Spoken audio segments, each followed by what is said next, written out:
அன்பே, அமுதே, கனியே! ஜனனி எரிச்சலுடன் அவனை திரும்பி பார்த்தாள்.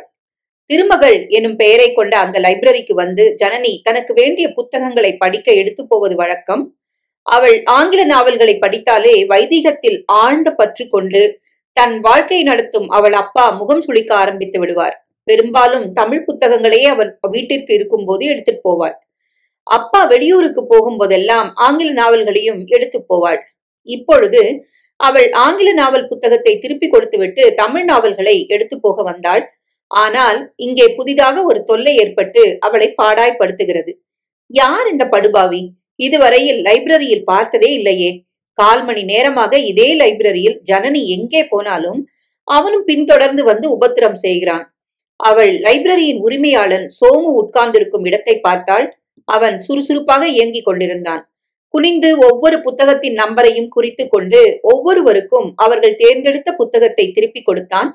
அவனை சுற்றி 7-8 நபர்களுக்கு மேல் நின்று கொண்டிருந்தனர். இவனிடமிருந்து எந்த உதவியையும் எதிர்பார்க்க முடியாது என்பதை சுலபமாக புரிந்து கொண்டாள். அதே சமயம் அவன் பெரிய குரலில் கனைத்தான். ஜனனி அவன் பக்கம் பார்த்து முறைத்தாள். அவன் தன் கையில் இருந்த புத்தகத்தை தலைக்கு மேல் தூக்கி பிடித்து காட்டினான். அன்பே, அமுதே, கனியே! இந்த வார்த்தைகள் தான் அந்த புத்தகத்தின் தலைப்பாக இருந்தன. சரியான பொம்பளை பொறுக்கி போல இருக்கு என்று பல்லை கடித்தாள் ஜனனி. காதலோ காதல். இந்த தடவையும் அவன் உரத்த குரலில் சத்தம் போட்டு வாசித்தான். ஜனனியால் அதை தாங்க முடியவில்லை.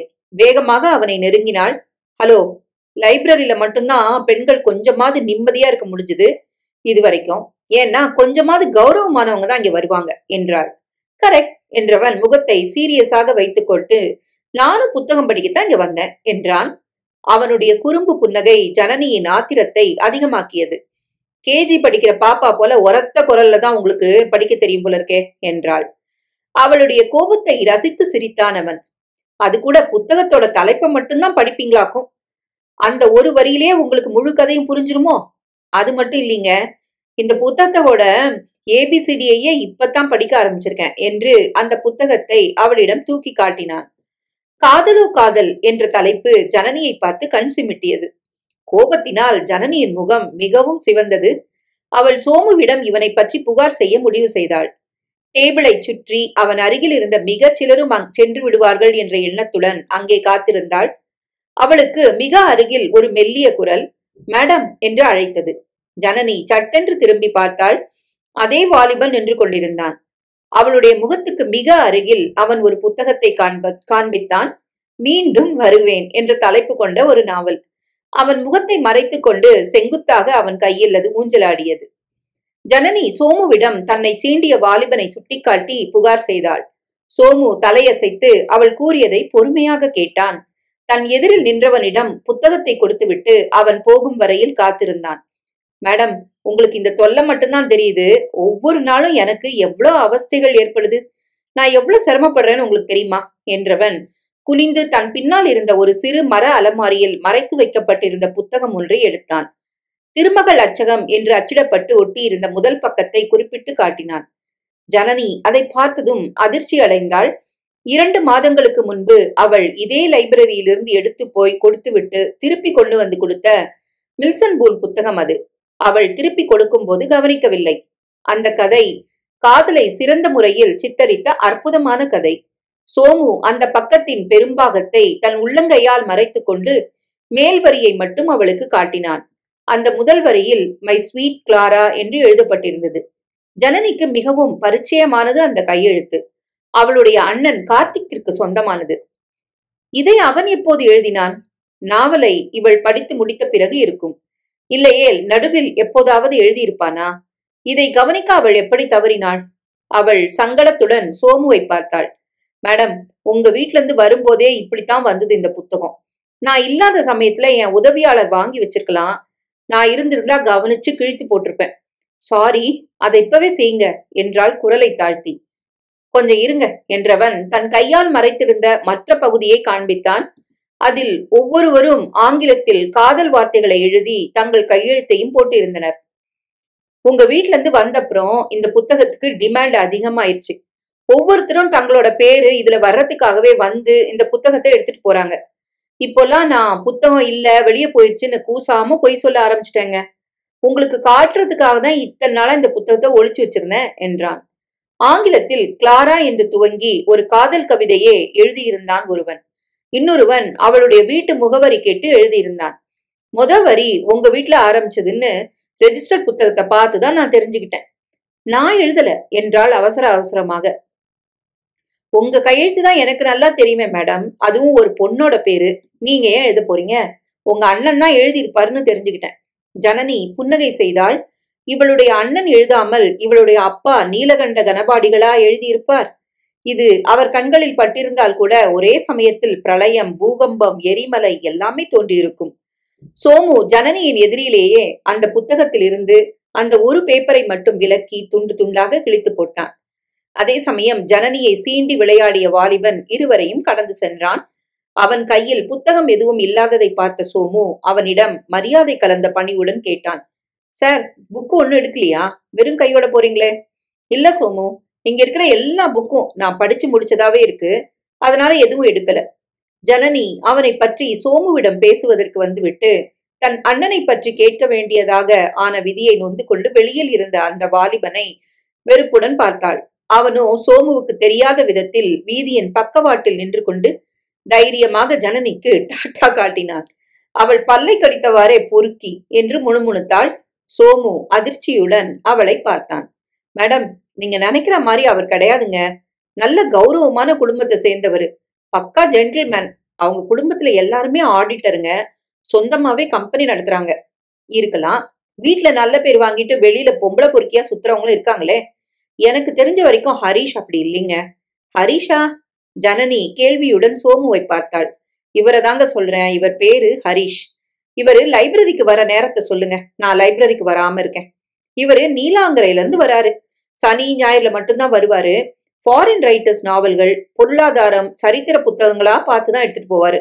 ப்ராம்ப்டா திருப்பி கொண்டு வந்து கொடுப்பாரு. ஜனனி தனக்குள் சிரித்து கொண்டாள். வெறும் டைட்டில் மட்டும் படிக்கிற ஆளுக்கு எத்தனை நாள் புக்க வச்சிருக்க முடியும்? அது சரி, அவர் தமிழ் நாவல்கள் படிக்க மாட்டாரா? எனக்கு தெரிஞ்ச அவர் ஒரு தடவை கூட தமிழ் நாவல்கள் எடுத்துட்டு போனதில்ல. அப்படின்னா என்னை சீன்றதுக்காக தான் தமிழ் நாவல்கள் இருக்கிற பகுதிக்கு வந்திருக்கணும். Rogue, scoundrel. சோமுவுக்கு தெரியாமல் தன் மனதுக்குள் திட்டி தீர்த்தாள்.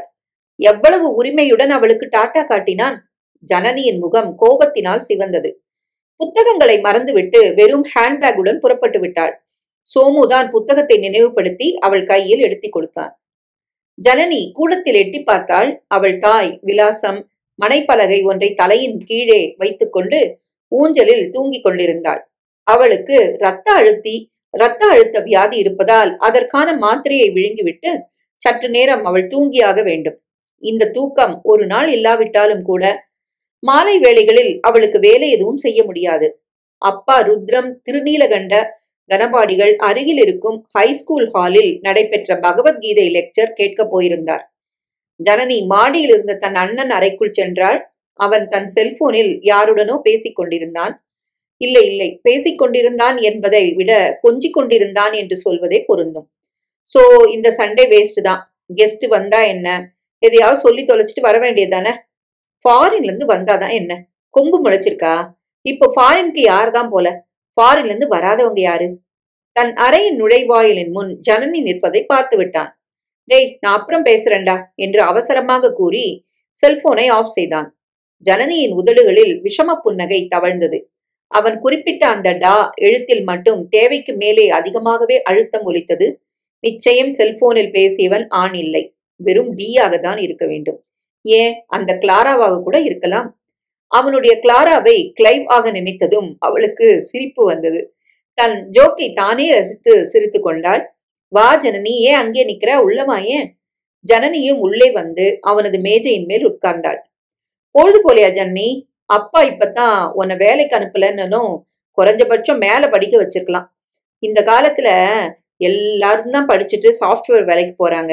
Is it? உனக்கு தெரிஞ்சு எந்த பெண்ணாவது சாஃப்ட்வேர்ல வேலை செய்யறாங்களா? கார்த்திக் தடுமாறினான். தெரிந்த பெண்ணா? அப்படி யாருமே எனக்கு கிடையாதே. நீ எப்படி சொல்ற?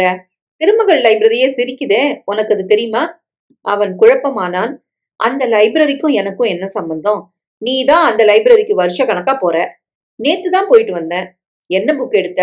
ஐ மீன் இங்கிலீஷ் புக்கா தமிழ் நாவலா? ஒரே ஒரு மில்சன் பூன் புத்தகத்துக்கு அவ்வளோ டிமாண்ட். வர்ற எல்லாருமே குறிப்பா அந்த ஒரு புத்தகத்தை தான் கேக்குறாங்களாம். நீ படிச்சிருக்கியா அந்த புத்தகத்தை? நான் தான் ஃபர்ஸ்ட் ஆரம்ப விழா நடத்தினாக்கும். இத்தனைக்கும் அந்த புத்தகம் பிரமாதமா சொல்லும்படியா இல்ல. கார்த்திக்கு குழப்பம் அதிகமானது.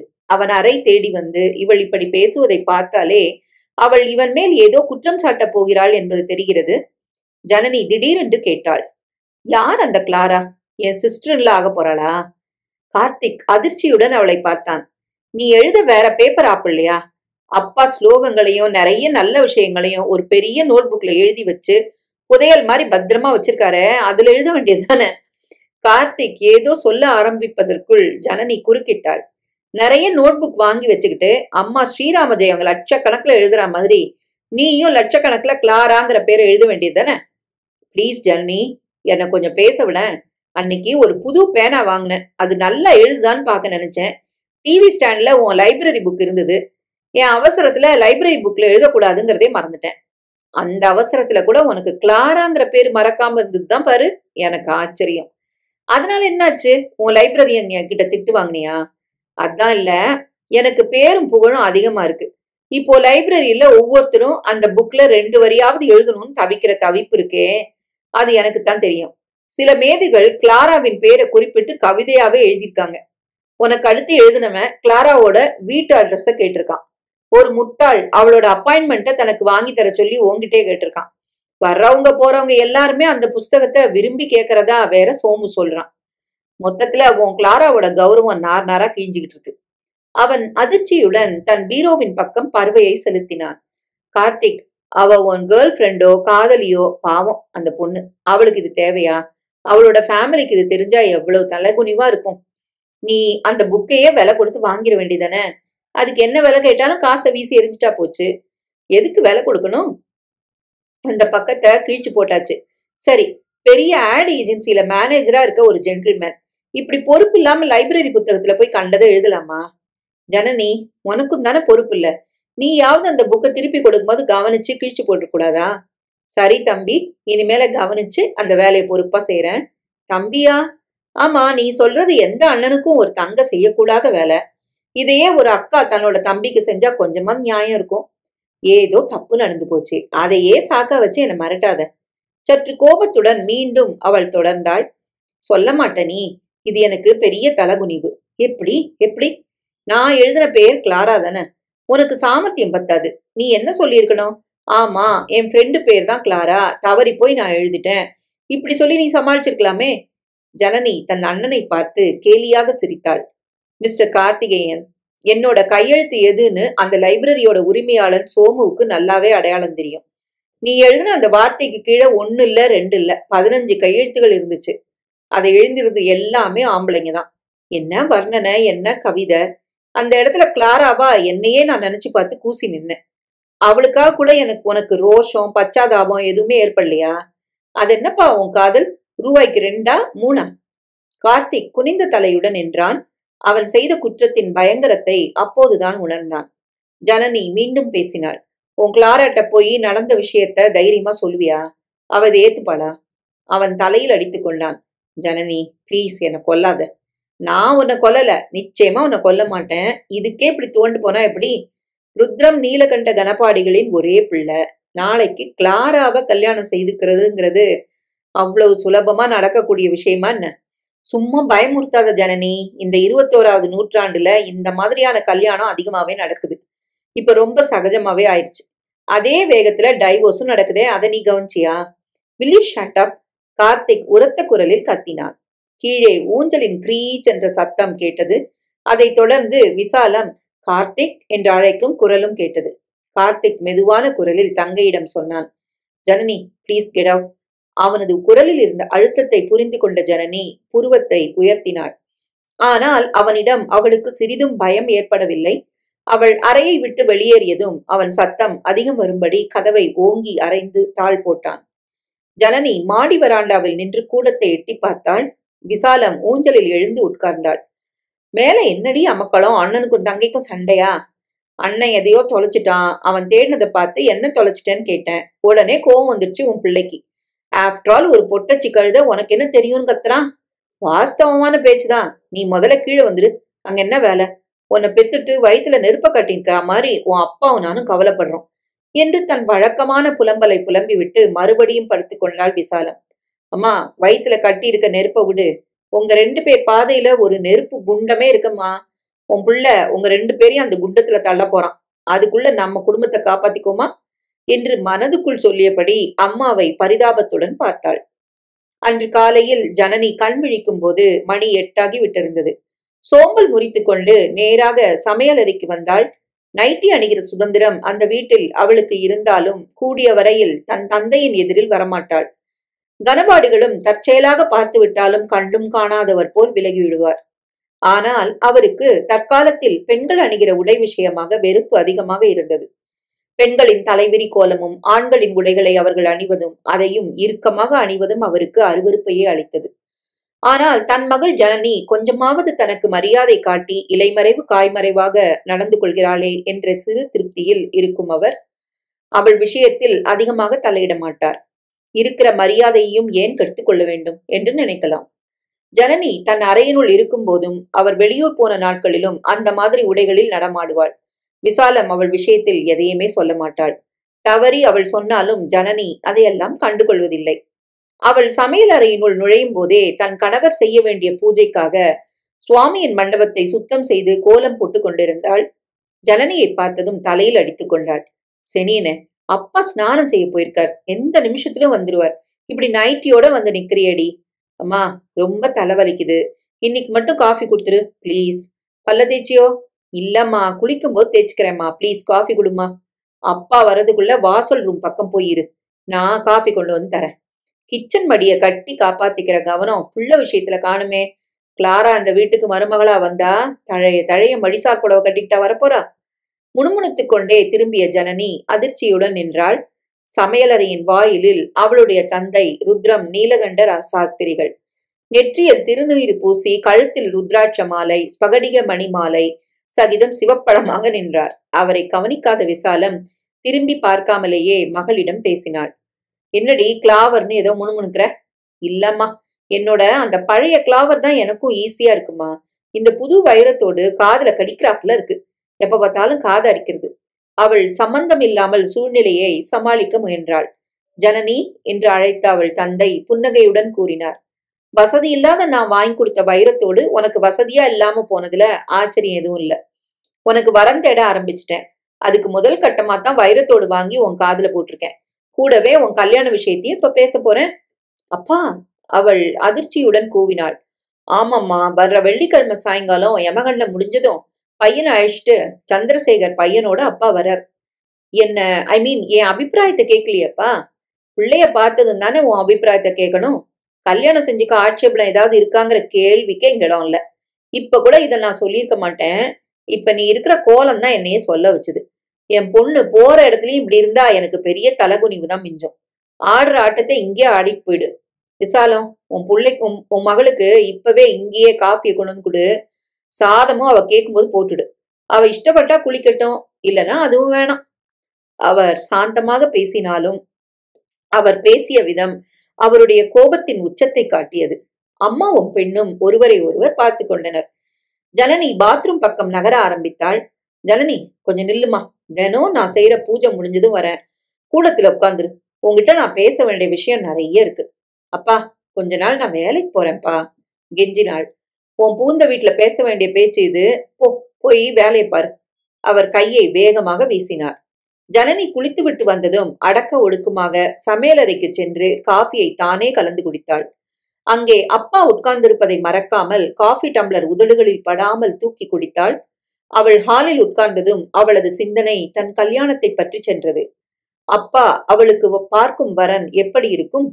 தேங்காய் பருமனுள்ள கட்டுக்குடுமையும் காதில் கடுக்கணுமாய் திருநீரு நெற்றியில் துலங்க ஸ்ரீ சுத்தம் புருஷ சுத்தம் இன்னும் இருக்கும் எல்லா சுத்தங்களையும் மூச்சு கூட விடாமல் தொடர்ந்து கணீர் என்று கூறினால் அப்பாவுக்கு மாப்பிள்ளை பையனை ரொம்ப பிடிக்கும். ஜனனி தன்னை அறியாமல் உரக்க சிரித்து விட்டாள். சட்டென்று பயந்து சிரிப்பை நிறுத்திய அவள் கவனித்தாள். அப்பா தியானத்தில் ஆழ்ந்திருந்தார். அம்மாதான் கோபத்துடன் இவளை முறைத்து பார்த்து கொண்டிருந்தாள்.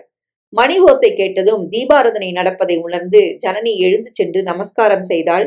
விசாலம் தினமும் தான் செய்யும் வழக்கத்தை விடாமல் சுவாமியை கீழே விழுந்து வணங்கினாள். ஜனனியும் அம்மாவை பின்பற்றி தந்தையின் காலில் விழுந்தாள்.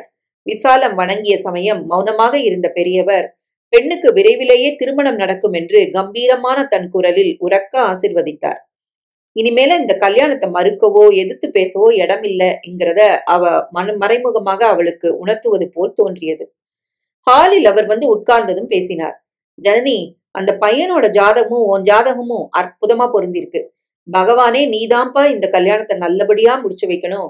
நீ போற இடத்துல உனக்கு ஒரு நாத்தனார் இருக்கா, மச்சினன் பெரியவன் ஸ்டேட்ஸ்ல இருக்கானா. இப்போ இதுதான் ரொம்ப முக்கியம் என்று எரிச்சல் கொண்ட ஜனனி, ஆரம்பத்துல இருந்து சொல்லுங்க என்பது போல் கேள்வியை கேட்டாள். அப்பா, இந்த ஜாதகம் தரகர் மூலமா வந்தது. எனக்கு கல்யாண தரகர்கள் கிட்ட எல்லாம் நம்பிக்கை கிடையாதுமா.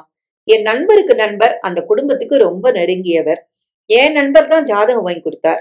நான் அவர் மூலமா பையனோட அப்பா சந்திரசேகரையும் பார்த்துட்டு வந்துட்டேன். உங்க கூட அம்மா வரலையா?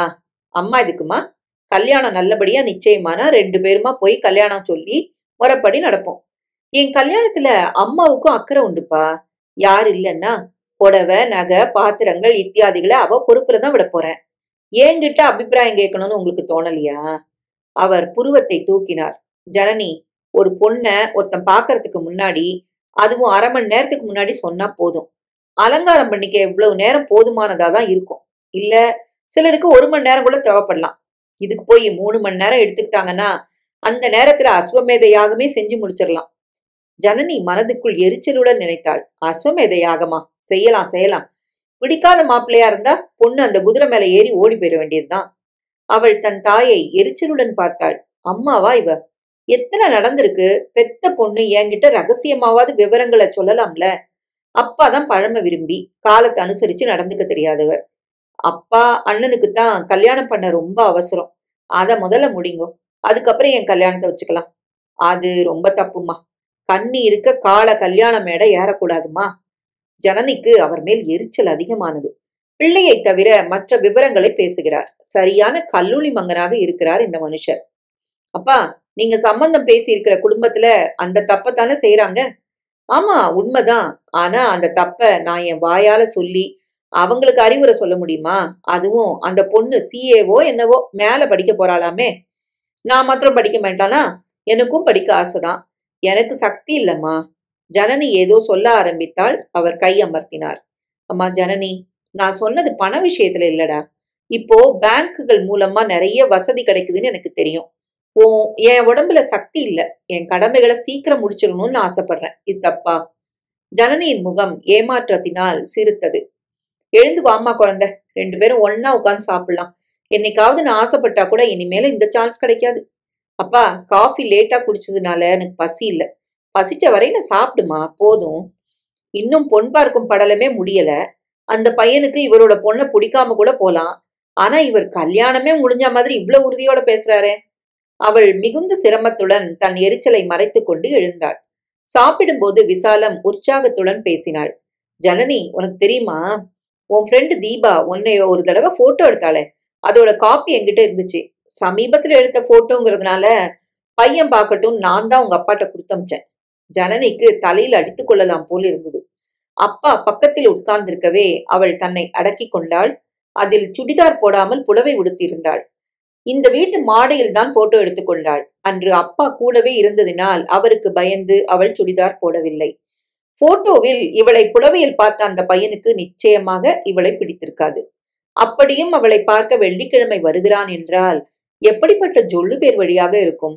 ஒருவேளை பெற்றவர்களின் வற்புறுத்தலினால் வர சம்மதித்திருப்பானோ? அட கஷ்டமே, போய் ஏமா அந்த போட்டோவை கொடுத்தனுப்பின? ஏண்டி அந்த போட்டோக்கு என்ன குறைச்ச? பெரியவர் வியப்புடன் மகளை பார்த்தார். அப்பாவுக்கு அந்த போட்டோ பிடிக்காதுமா. ஏமா அப்படி சொல்ற? அந்த போட்டோல நீ நல்லாத்தானே விழுந்திருக்க. அப்பா, அந்த போட்டோல புடவை கட்டியிருக்கேனே தவிர அடக்கமான பொண்ணா புடவை தலைப்ப போத்தின்னு நிக்கலையப்பா. அதில் மறைந்திருந்த கிண்டலை அவர் புரிந்து கொண்டார். இல்லம்மா ஜனனி, அந்த போட்டோ எனக்கு ரொம்ப பிடிச்சிருக்கு. அதுல நீ கழுத்துல போட்டிருந்த அம்மாவோட ரெட்டவட செயின், உன்னோட புது கோல்ட் நெக்லஸ் எல்லாமே நல்லா இருந்தது.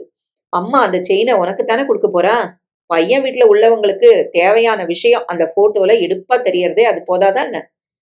விசாலம் தன் கணவரின் வார்த்தைகளில் மறைமுகமாக இருந்த நகைச்சுவையை புரிந்து கொண்டு சிரித்தாள். சாப்பிட்டதும் அவளுடைய தந்தை வெளியில் போய்விட்டார். அவர் வெளியில் போவதற்காகத்தான் ஜனனி காத்திருந்தாள். அம்மா பிபி மாத்திரையை சாப்பிட்டால் எப்படியும் தூங்கி விடுவாள். ஜனனி மாடிக்கு நழுவினாள். டேபிளை நகர்த்தி அதன் மேல் அங்கிருந்த மரஸ்டூல் ஒன்றை வைத்தாள். அவள் யூகித்தபடி கார்த்திக் புதிய டைரி ஒன்றை லேப்டின் மேல் வீசியிருந்தான். நல்ல வேளையாக அவள் உயரமாக இருந்ததால் அந்த டைரியை சுலபமாக எடுத்துவிட்டாள். கீழே இறங்கியதும் டைரியை ஆவலுடன் பிரித்து பார்த்த அவளுக்கு ஏமாற்றம்தான் மிஞ்சியது. அந்த டைரியில் அழகான கையெழுத்தில் முதல் பக்கம் 2 வரிகள் மட்டும் எழுதப்பட்டிருந்தன. வேறு எந்த பக்கத்திலும் எதுவுமே எழுதவில்லை. பிதாசுதன் பரிசுத்த ஆத்மா ஆமென். இதை ஏன் கார்த்திக் மறைச்சான்? புதிய டைரி நண்பர்களுக்குள்ள பரிசளித்துக் கொள்றதுல தவறான விஷயம் இல்லையே. நட்பு மதத்தையும் கடந்து தோன்றதும் வளர்வதும் இயற்கைதானே. அப்பாவே இதை பார்த்தா கூட தவறில்லையே. வெறும் கோழை, இத காதல்னு வேற சொல்லிக்கிறான். அவ பக்கங்களை புரட்டி புரட்டி பார்த்தாள். கிளாரா அட்ரஸ் கூட அதில் இல்லை. சலிப்புடன் பீரோவை திறந்து அந்த டைரியை உட்பக்கம் எறிந்தாள். மீனம்பாக்கம் விமான நிலையத்திலிருந்து கால் டாக்ஸியில் கிளாரா தன் பெற்றோர்களுடன் திரும்பி வந்து கொண்டிருந்தாள். தனபால் தன் மகளிடம் கேட்டார். கிளாரா, ஜேம்ஸ் பத்தி நீ என்ன நினைக்கிற? ஜேம்ஸ் ஸ்டேட்ல இருந்து வந்து அவர்கள் வீட்டில்தான் 10 நாட்களாக தங்கியிருந்தார். அவரை மறுபடியும் ஸ்டேட்ஸுக்கு வழி அனுப்பிவிட்டு வீட்டுக்கு திரும்பிக் கொண்டிருந்தனர். ஜேம்ஸ் தனபாலின் சித்தப்பாவுக்கு மைத்துனன் உறவு கொண்டவர். கிளாராவின் பார்வை அவளது இடது கையின் மோதிர விரலில் மின்னிக் கொண்டிருந்த வைர மோதிரத்தின் மேல் விழுந்தது. டாடி, ஜேம்ஸை பார்க்க நல்லவரா தான் தெரியுது. நேத்து அவரை கல்யாணம் பண்ணிக்க நான் சம்மதிச்சதுமே இந்த மோதிரத்தை அந்த ஸ்பாட்லயே வாங்கி எனக்கு போட்டுட்டார். அவர் முகத்துல சந்தோஷம் நல்லா தெரிஞ்சது. இருக்காதம்மா, நீ ஜேம்ஸ் கிட்ட நெகட்டிவா பேசியிருந்தேன்னு வச்சுக்கோ, அவருக்கு சொத்தும் போயிருக்கும். அவரோட பழைப்புக்காக அவர் வேற வழிதான் தேடிக்கிடணும். அது சரிங்க, உங்க சித்தப்பா ஏன் அப்படி உயிர் எழுதி வச்சாரு? லில்லி கேட்டதும் அவர் விளக்கினார். ஜேம்ஸ் எங்க சின்னம்மாவோட தம்பி பையன். இது உனக்கு நல்லாவே தெரியும். எங்க சித்தப்பாவும் சின்னம்மாவும் ஜேம்ஸ குழந்தையில இருந்து வளர்த்தாங்க. சின்னம்மா செத்தும் கூட ஜேம்ஸ் சித்தப்பாவோட ஸ்டேட்ஸ்லயே இருந்தான். சாகர சமயத்துல சித்தப்பாவுக்கு அவர் மனசாட்சி வேலை பண்ணிருக்கு. சொந்த அண்ணன் பிள்ளைக்கு, அதாவது எனக்கு, தன் சம்பாத்தியத்துல எதுவுமே செய்யலையேன்னு அவர் மனசுல உறுத்தி இருக்கு. நியாயம் தானே? அவரு அமெரிக்கால சொத்து சேர்த்து எனக்கு என்ன ஆக போகுது? எனக்கு வளர்ந்த பொண்ணு ஒண்ணு இருக்குன்னு தெரிஞ்சுக்கிட்டாரு. ஜேம்ஸ் என் பொண்ணை கல்யாணம் செஞ்சுக்கிட்டு நம்மளையும் ஆதரிச்சா சொத்து ஜேம்ஸுக்கும் கிடைக்கும், இல்ல அவனுக்கும் பைசா கிடைக்காதுன்னு எழுதிட்டாரு. இல்லாட்டி ஜேம்ஸ் இந்தியாவுக்கு வந்து நம்ம தொடர்பை தேடுவாரா? அமெரிக்க அரசாங்க சட்டங்களையும் மீறக்கூடாது. அதே சமயம் 2 பேருக்கும் சொத்து வரணும். கல்யாணம் தான் குட் ஐடியா. அவரோட அமெரிக்க வக்கீல் சொல்லியிருப்பாரு. சொத்தை விட்டு தள்ளுங்க, நீங்க அங்க வந்து என்னோட இருக்க முடியாது, எனக்கு அதுதான் வருத்தம். கிளாரா நிஜமான வருத்தத்துடன் கூறினாள். அவர் சிரித்தார். இங்க 6 மாசம், ஸ்டேட்ஸ்ல 6 மாசம் என்றார். லில்லி மகிழ்ச்சியுடன் கூறினாள். ஜேம்ஸுக்கு நம்ம பொண்ணை நல்லாவே பிடிச்சு போச்சு. உனக்கும் அவரை பிடிச்சிருக்கு. நம்ம அப்பா ஸ்கூல்ல டீச்சரா இருந்து வசதி எதுவும் இல்லாம ரொம்ப சிரமப்பட்டாரு. வயசான காலத்துல சுகப்படட்டும். நல்ல மருமகன் வராரு. நடுநடுல அமெரிக்கா வாசம் கிடைக்குது. உனக்கு டெலிவரி சமயத்துல நாங்க நிச்சயம் வருவோம். லில்லி, நீ ரொம்ப ஃபாஸ்டா போற. கல்யாணமே இன்னும் முடியல, அதுக்குள்ள டெலிவரிய பத்தி பேசுற. அதுக்கு என்னங்க, உடனே குழந்தையும் பிறக்க வேண்டியதானே. கர்த்தர் நமக்கு நன்மையே செய்வாரு. அப்பா, கிளாரா அவரை பயத்துடன் பார்த்து கொண்டே அழைத்தாள். என்னம்மா, சொல்லு. அப்பா, வித் யுவர் பெர்மிஷன், நாளைக்கு கார்த்திகை மீட் பண்ணிட்டு அவர்கிட்டையும் சொல்லிட்டு வரேன். தனபால் முகம் கடுகடுப்பாகியது. அவசியம் இல்லம்மா, அந்த ஆள் தானாவே புரிஞ்சுக்குவான். டாடி, அது நல்ல பண்பு இல்லையே. அவர் ரொம்ப நல்லவரு. அவர்கிட்ட சொல்லாம விலகி போறது அவ்வளவு நல்லதா எனக்கு படல. கிளாரா, அவர் போட்ட சத்தத்தில் டாக்ஸி டிரைவர் கூட பயந்து விட்டதை அந்த கார் சில வினாடிகள் தடுமாறியதை கொண்டு உணர முடிந்தது. சாரி பிரதர் என்று அவரிடம் கூறிவிட்டு கிளாராவிடம் கண்டிப்பான குரலில் பேசினார். லில்லி மகளை சமாதானப்படுத்தும் நோக்கத்துடன் கிளாராவின் தோளை பற்றி அழுத்தினாள். லுக் ஹியர் கிளாரா, அந்த பையன் பேச்சை தொட விட்டுடு. பேரை கூட இனிமே நீ சொல்லக்கூடாது. வெள்ளிக்கிழமை 4 மணிக்கே பிரமாதமாக ட்ரெஸ் செய்து கொண்டு கார்த்திக் வெளியே புறப்பட்டு விட்டான். விசாலம் கேட்டாள். கார்த்திக், ஜனனிய பொன் பார்க்க வரப்போறது உனக்கு தெரியுமா? அப்பா தனியா அலையறார். நீ கூட இருந்தா அவருக்கு ரொம்ப உதவியா இருக்கும். அம்மா, எனக்கு ரொம்ப முக்கியமான ஆபீஸ் வேலை இருக்கு. என்னால அதை அவாய்ட் பண்ண முடியாது. கொஞ்சம் கூட பொறுப்பில்லாம இருக்கியேடா. ஜனனி அவனை வழியை மறித்து நிறுத்தினாள். உங்ககிட்ட நான் கொஞ்சம் பேசணும். வாசல் ரூமுக்கு வா. டைம் இல்ல ஜனனி, ஆள விடு. விட முடியாது. அவன் கையை பிடித்து தரதரவனை இழுத்து கொண்டு வாசல் பக்க ரூமுக்குள் சென்று கதவை தாழ் போட்டாள். நீ எங்க போறன்னு எனக்கு தெரியும். எனக்கு கல்யாணம் ஆக போற நினைவே உனக்கு குஷியை ஏற்படுத்தியிருக்கு. உனக்கு லைன் கிளியர் ஆக போற சந்தோஷத்துல கிளாராவோட கொண்டாட போற. அதுல தப்பு ஒண்ணும் இல்லையே. தப்பு இல்ல. ஆனா தங்கைக்கு கல்யாணம் முடியுதேன்னு நிம்மதியும் அக்கறையும் உண்மையிலேயே உனக்கு இருந்தா இன்னைக்கு நீ என்னோட தான் இருக்கணும். ஆனா இந்த மாதிரி பொன் பாக்குற ஃபங்க்ஷன்கள்ல எனக்கு பேசவோ பழகவோ தெரியாது. உன்னை ஏதாவது ஜோக் அடிச்சு பேசினாலும் அப்பா ரசிக்க மாட்டார். I really admire you. இவ்வளவு முன் யோசனை யாருக்குமே வராது. நான் பொய் சொல்லல ஜனனி. இந்த மாதிரி வர்ற கூட்டத்துக்கே ஈகோ அதிகம். நின்னா தப்பு, உக்காந்தா தப்புன்னு தப்பு கண்டுபிடிக்கிறதே வேலையா இருப்பா. போடா, கிளாராவை பார்க்கத்தானே போறேன்னு தைரியமா சொல்லிட்டு போயேன். இந்த தேவையில்லாத பேச்செல்லாம் ஏன் பேசுற? உன் குணம் எனக்கு நல்லாவே தெரியும். ஸ்கூல்ல கடைசி வருஷம் படிக்கிறச்ச ஒரு குடிகாரனோட பொண்ணு மேல பரிதாபப்பட்டு காதல் காதல்னு பேர் வச்சுக்கிட்டு பேத்தின. அந்த அம்மா வந்து நம்ம அம்மாட்ட தன்னோட பொண்ணுக்கு உன்னைய கேட்டு தொல்லை ஏற்படுறதா கம்ப்ளைண்ட் பண்ணாங்க. அதை விடு. காலேஜ்ல உன் கூட படிச்ச ஒரு பொண்ணு கலகலப்பா உன்கிட்ட பழகினாலே, அம்பிகாவதி அமராவதி காதல்னு சொல்ற மாதிரி அலைஞ்ச. அந்த பொண்ணுக்கு அவளோட உறவுக்கார பையனோட கல்யாணம் ஆனதும் முக்கால் சாமியார் ஆயிட்ட. உன்னை சரிப்படுத்தி பழைய நிலைக்கு கொண்டு வர அப்பா காசை வாரி செலவழிச்சார். ஜனனி, நீ இப்ப சொன்னதுக்கு அப்புறம் தான் அதெல்லாம் பைத்தியக்காரத்தனம் தான் தோன்றது. ஆனா கிளாரா விஷயம் அப்படி இல்ல. அவளை சின்சியரா லவ் பண்ற. இந்த காதலும் பைத்தியக்காரத்தனம் தான்னு உனக்கு தோணணும்னா அதுக்கு இன்னும் கொஞ்சம் வயசு உனக்கு ஏறணும். ஷட்டப். நீ ஒரு கோழை. ஒண்ணுமே இல்லாத டைரி. அதை தூக்கி லாஃப்ட்ல போட்டிருக்க. சின்சியரான காதலாம். அந்த டைரியில நீ பயப்படுற மாதிரி அப்படி என்ன இருக்கு? நீ தான் அதை மறுபடியும் பீரோல எடுத்து வச்சியா? டைரிய பீரோக்குள்ள எடுத்து வச்சதால அதை கொடுத்த கிளாராவுக்கு இந்த குடும்பத்துல வரவேற்பு கிடைக்கும்னு அர்த்தம் இல்ல. அதோட பெத்தவங்களையும் நீ இழக்க வேண்டியிருக்கும். So what? கிளாராவுக்காக நான் செய்யற தியாகம் இது. She deserves it. அவ தகுதியை பத்தின ஆராய்ச்சி இப்ப முக்கியம் இல்ல. அப்பா அம்மாவை பத்தி உனக்கு எந்த கவலையும் இல்லையா? நிச்சயம் அதோகதி இல்ல. நீலகண்ட கனபாடிகள் உறவை உதறிட்டாலும் நட்பு முறையில என்னோட பழகி வெளியே இருந்துட்டே அவருக்கு நான் உதவி செய்வேன். அவருக்கு ஊரே மரியாதை செய்து அவருக்குன்னு ஒரு தனி கௌரவம் இருக்கு. உன்னால அவருக்கு எப்படிப்பட்ட தலகுனிவு? எவ்வளவு திமிர் இருந்தா அப்படி பேசுவ? போய் தொலை. உன் கல்யாணத்துக்கு அப்புறம் நானும் கிளாராவும் மேரேஜ் பண்ணிக்க போறோம். உனக்கு சத்தியமா சத்தியம் வேணா பண்றேன். யாருக்கு வேணும் உன் சத்தியம்? என் கல்யாணத்துக்கு அப்புறம் உன் புரட்சி கல்யாணம் நடந்துச்சுன்னா மட்டும் என்ன அது பாதிக்காதுன்னு நீ நினைக்கிறியா? அவங்க என்ன விரட்டலாம். ஐ மீன் என்னை வாழாவட்டியா கூட நிறுத்தலாம். அவன் அதிர்ச்சியுடன் அவளை பார்த்தான். ரப்பிஷ். இந்த காலத்துல கலப்பு திருமணத்தை பாராட்டுற அளவுக்கு முன்னேற்றம் ஏற்பட்டிருக்கு. சட்டமும் திருத்தப்பட்டிருக்கு. உன்னை தண்டிக்க அவங்களுக்கு எந்த சட்டமும் ஆதரவா இல்ல. கார்த்திக், நானும் படிச்சு பட்டம் வாங்கினவதான். அப்பாவோட கொள்கைக்கு எதிரா பேசவோ நடந்துக்கவோ செய்யறேனா சொல்லு? இப்ப கூட என்னைய பார்க்க வரப்போற பையனோட பேர் கூட எனக்கு தெரியாது. ஜனனி, உனக்கு அந்த விஷயத்துல என்னால உதவி செய்ய முடியும். அந்த பையனோட பேரை மட்டும் அப்பாட்ட இருந்த ஜாதகத்துல பார்த்தேன். அந்த பையன் பேரு ஹரிஹர சுப்பிரமணியம். சி போ. உன் மூலமா எனக்கு எதுவுமே தெரிய வேண்டாம். எரிச்சலும் கோபமா சொன்ன ஜனனியை கேலியாக பார்த்த கார்த்திக் சொன்னான். அந்த பையனோட பேரை சொல்லி உன் கல்யாணம் நடக்கிற வரைக்கும் நீ ஜபிக்க நினைச்சாலும் கூட உன்னால முடியாது. பேர் ரொம்ப நீளம். அவள் எரிச்சலுடன் அவனை பார்த்தாள். கார்த்திக் கெஞ்சும் குரலில் கூறினான். ப்ளீஸ் ஜனனி, ஒரே ஒரு ஹெல்ப். என் விஷயத்தை பத்தி அப்பா அம்மா யார்கிட்டையும் தயவு செஞ்சு சொல்லிடாத. அவள் வெறுப்புடன் சிரித்தாள். அவங்க இதை எப்படி தாங்குவாங்களோ இதுதான் என் கவலை. நானாவது அவங்க கிட்ட சொல்றதாவது. என் ஒருத்திக்கு தான் இந்த வெட்கக்கேடு தெரியும். அதனாலேயே என் மனசுல பாரம் அதிகமா இருக்கு. சாரி என்று ஒற்றை வார்த்தை கூறிவிட்டு கார்த்திக் நகர்ந்தான். என்னடி, உன் அண்ணன் இப்பதான் போறானா?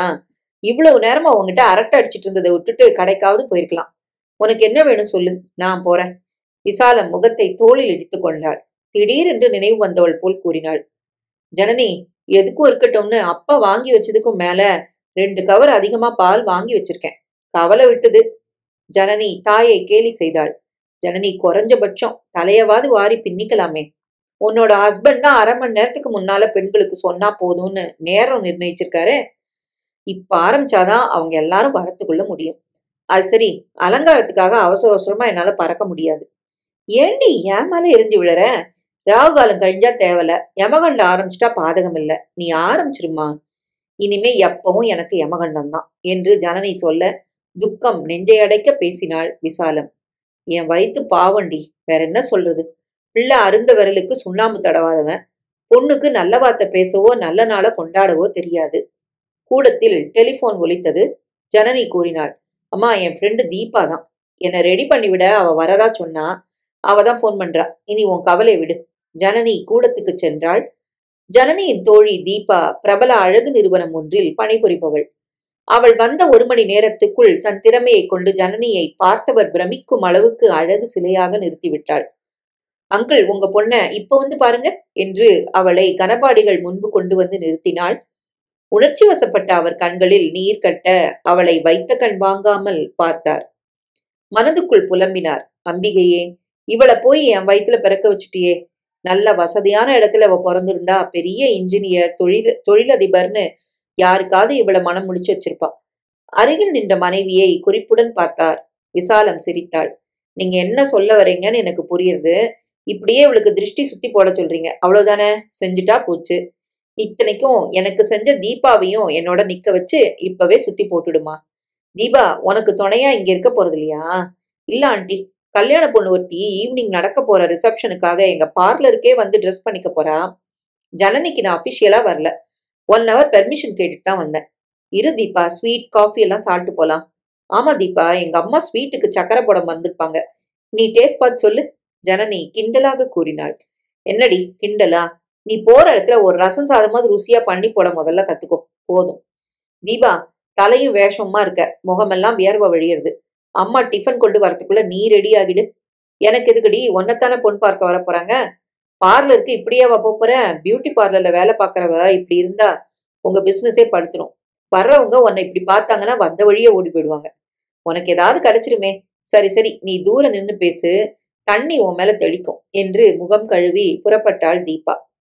சில நிமிடங்களுக்கெல்லாம் மாப்பிள்ளை வீட்டிலிருந்து போன் வந்தது. அடுத்த 10 நிமிடங்களில் கார் வந்து நிற்கும் சத்தமும் காரின் கதவை திறந்து மூடும் ஒலியும் கேட்டன.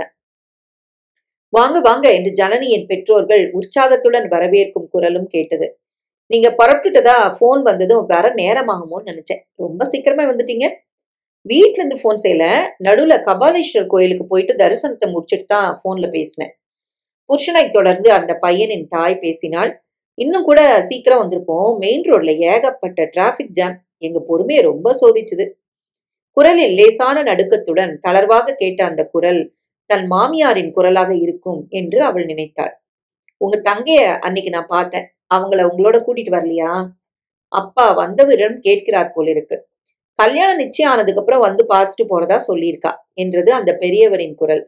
பெரிய குடும்பம் தான் போல என்று நினைத்து கொண்டாள் ஜனனி. அங்கிள், அட்டெண்டன்ஸ் அப்புறமா எடுக்கலாம். உங்க பொண்ணு ஜனனிய முதல்ல வர சொல்லுங்க. துள்ளலுடன் ஒலித்த வார்த்தைகள் ஜனனியின் முகத்தில் புன்னகையை வரவழைத்தது. அது சரி, வந்திருக்க பையன் சரியான கல்லூனி மங்கம் போல இருக்கு. குரலையே காணும். ஜனனி இப்படி நினைத்து முடிப்பதற்குள் மீண்டும் அந்த இளம் பெண்ணின் இனிய குரல் கேட்டது. அப்பா, என்ன ஃபார்மாலிட்டிஸ் வேண்டி கிடக்கு. நானே போய் ஜனனியை கூட்டிட்டு வரேன். Good idea. எனக்கு புரிஞ்சது சுப்ரியா. நீ தான் அந்த பொண்ணை ஃபர்ஸ்ட் பார்த்ததா இருக்கணும்னு நினைக்கிற இல்லையா? அப்பா, அந்த பெருமை நிச்சயம் எனக்கு கிடையாது. நான் ஜனனிய 2வதா தான் பார்க்க போறேன். ஜனனிக்கு இதுவும் தெளிவாக கேட்டது. இவளுக்கும் தெரியாமல் அந்த குடும்பத்தை சேர்ந்தவர்கள் யாரோ இவளை பார்த்திருக்கிறார்கள். யாராக இருக்கும்? மூடியிருந்த கதவு நாசுக்காக திறக்கப்பட்டது. ஜனனி எழுந்து நின்றாள். உயரம், உடலின் மெல்லிய வாகு எல்லாவற்றிலும் கிட்டத்தட்ட இவளை போலிருந்த அந்த பெண் புன்னகையுடன் இவளை நெருங்கினாள். அவள் தோழமையுடன் கரம் நீட்டி ஜனனியின் கையை பற்றி கொண்டு கூறினாள். ஐம் சுப்ரியா, உங்க உட்பியோட யங்கர் சிஸ்டர். முக்கியமான நபர். இவளை பார்க்கறதுக்குள்ள இவள் அவரை பார்ப்பதற்குள் உட்பியா வெகுளையாக பேசுகிறாளே. அடுத்ததாக அவள் செய்த செய்கையை ஜனனி சிறிதும் எதிர்பார்க்கவில்லை. ஆம், சுப்ரியா அவளுடைய கன்னத்தில் லேசாக முத்தமிட்டாள். ஹாலுக்கு போலாமா? ஜனனிக்கு குரல் எழும்பவில்லை. தலையை மட்டும் அசைத்தாள். ஜனனியின் தோளில் கரம் போட்டு அணைத்தவாறு கூடத்துக்கு அழைத்து போனாள். ரகசியமாக ஜனனியின் காதில் கூறினாள். ஜனனி, ரிலாக்ஸ்டா இரு. அனாவசியமா ஏன் டென்ஷனார? இருவரும் ஹாலுக்கு வந்ததும் நேர் எதிரில் உட்கார்ந்திருந்த மாப்பிள்ளை பையனை பார்த்ததும் ஜனனி அதிர்ச்சி அடைந்தாள். அவளுக்கு தலை சுற்றுவது போல் இருந்தது. கால்கள் துணியாக துவண்டது. கடைசியில இவரா மாப்பிள்ள? இவளது குழப்பத்தை உணர்ந்த அவன் கண்ணடித்து சிரித்தான். ஜனனி, அங்கே ஏன் நிக்கிறம்மா? முதல்ல பெரியவங்களை வந்து நமஸ்காரம் பண்ணு. அவள் அப்பா சொன்னபடியே செய்தாள். அப்பா விஷயத்தை இவளுக்கு சொல்லாமலேயே மறைத்து விட்டார். இவளுடைய போட்டோவை ஏற்கனவே பார்த்துவிட்ட இவர் இவளை தெரிந்து கொண்டு அந்த உரிமையுடன் லைப்ரரியில் இவளை சீண்டி இருக்கிறார்.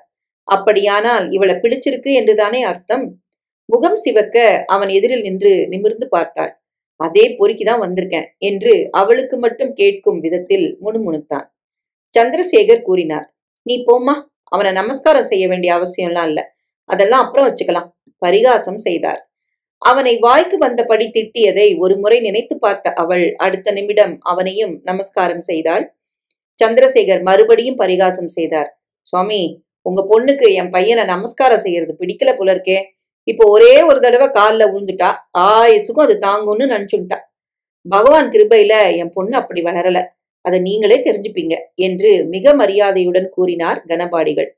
விசாலம் எல்லாருக்கும் காஃபி டிஃபன் கொண்டு வந்தாள். சுப்ரியா ஜனனியுடன் சேர்ந்து சாப்பிடுவதாக கூறிக்கொண்டு அறைக்குள் புகுந்து கதவை தாழ்பாட்டு போட்டு கொண்டாள். ஹரீஷ் தன் தந்தையிடம் எதையோ ரகசியமாக கூறிவிட்டு வாசற் பக்கம் போனான். அதை பார்த்த ஜனனியின் தந்தை குழப்பத்துடன் சந்திரசேகரிடம் கேட்டார், உங்க பிள்ளை டிஃபன் சாப்பிடாம எங்கேயோ போறாரே, வந்துடுவான். ஆபீஸ் விஷயமா அவசரமா ஒரு போன் செய்யணுமா, இங்க வாசல்ல நின்றுதான் பேசுறான். அவன் வந்ததும் சாப்பிடலாம். நீங்க டிஃபன் சாப்பிடலையா? ஜனனி கேட்டதும் சுப்ரியா புன்னகையுடன் அவளது கன்னத்தை தட்டினாள். நீங்க எல்லாம் வேண்டாமே, நீ என்ன சொல்லு. டிஃபன் சாப்பிட்றதை விட முக்கியமான வேலை ஒண்ணு இங்க இருக்கு என்று சொல்லி தன் செல்போனை ஜனனியிடம் அவள் நீட்டினாள். என் செல்போன் எது? ஹரீஷ் உன்கிட்ட பேச போறான். அவள் முடிப்பதற்கு முன் கையில் இருந்த செல்போன் ஒலிக்க ஆரம்பித்தது. அதை எடுத்து அழுத்திய சுப்ரியா, ஹரீஷ், உனக்கு ரொம்ப தான் அவசரம். நான் ஜனனிட்ட சொல்றதுக்குள்ளே போன் பண்ணிட்டியே. ஜனனியிடம் போனை கொடுத்து விட்டு அறையை விட்டு அவள் வெளியேற முயல ஜனனி சட்டென்று அவள் கரத்தை பிடித்து தடுத்து நிறுத்தினாள். ஹலோ என்று மெதுவாக குரல் கொடுத்தாள். ஜனனி, உனக்கு ஷாக்கா இருக்கு இல்லையா? நீங்க ஒவ்வொரு புத்தகமா எடுத்து காட்டினதை விட ஒரே வார்த்தையில நீங்க உண்மையை சொல்லியிருக்கலாம். இன்னைக்கு ஏற்பட்ட த்ரில் முன்னாடியே சொல்லியிருந்தா வந்திருக்குமா? உன் போட்டோவை பார்த்ததும் கூட நான் எந்த முடிவுக்கும் வரல. லைப்ரரியில சுடிதார்ல உன்னை பார்த்ததும் நீயும் மாடர்ன் தான் எனக்கு தெரிஞ்சு போச்சு. அந்த குஷியில கொஞ்சம் ஓவராவே நடந்துகிட்டேன்னு நினைக்கிறேன். இப்போ சொல்ல மாட்டேன். நாளைக்கு லைப்ரரிக்கு வா, சொல்றேன். நான் ஒவ்வொரு தடவை புக்கை காட்டினப்பவும் நீ கோபத்துல படிச்சத நான் ரொம்ப ரசிச்சேன். அந்த மாதிரி தரங்கெட்ட தலைப்புகள் எல்லாம் நான் ரசிக்க மாட்டேன். நாளைக்கு லைப்ரரிக்கு வரியா? லைப்ரரியில சந்திக்கிறதே அவசியம் இல்லைன்னு தான் நான் நினைக்கிறேன். உன்னை கல்யாணம் பண்ணிக்க போறவன் நான் தான். நான் கூப்பிட்டா நீ வர வேண்டியவ. எனக்கும் அது தெரியும். கல்யாணம் நிச்சயம் ஆனதும் எங்க அப்பா என்னை வெளியில அனுப்ப மாட்டார். கனபாடிகளுக்கு, என் மாமனாருக்கு ரிசல்ட்டை தெரிவிக்காம காத்திருக்க வச்சா போச்சு. இவர்கள் பேசிக் கொண்டிருக்கும் போது சுப்ரியா அறையை சுற்றி வந்தாள். தற்செயலாக அவளுடைய பார்வை அறையின் நுழைவாயிலின் மேலே மாட்டியிருந்த குடும்ப போட்டோவின் மேல் விழுந்தது.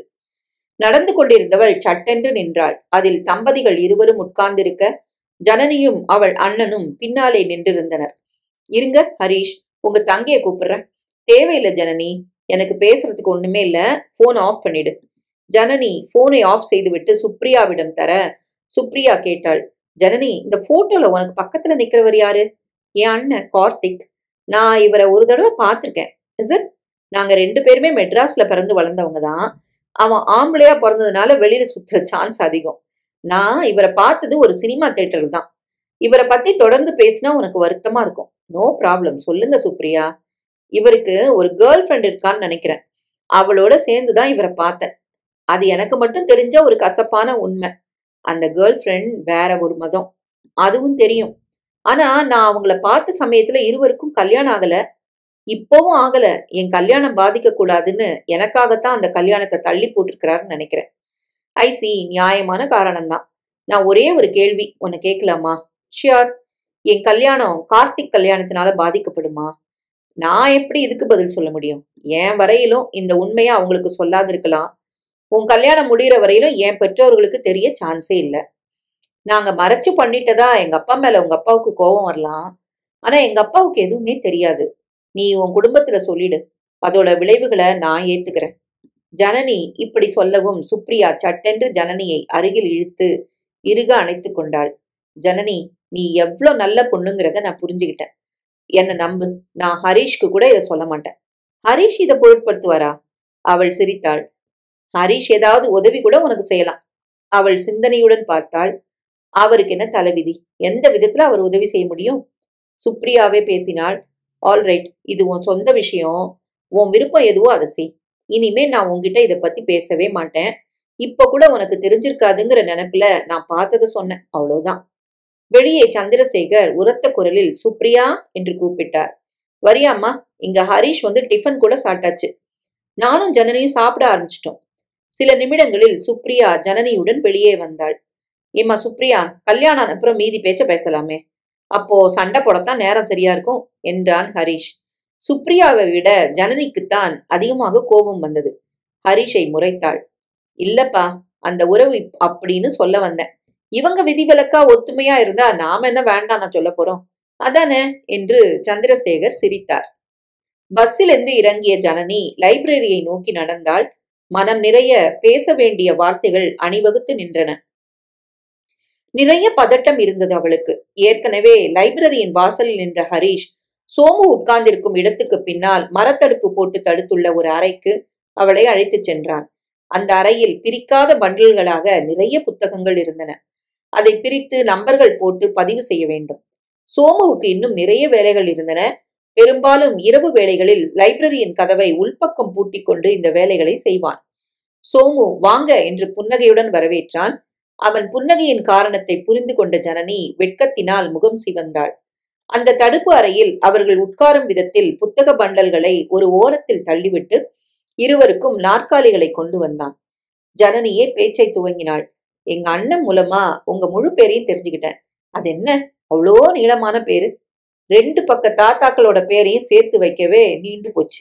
அது சரி, ஹரிஷுங்கிற சுருக்கமான பேர் தான் நிலைச்சு போச்சே. இன்னொன்னு, எப்படி இருந்தாலும் நான் உங்களை பேர் சொல்லி கூப்பிட போறதில்ல. எங்க அம்மாவுக்கு புருஷன் பேரை சொல்லி கூப்பிட்டாலே பிடிக்காது.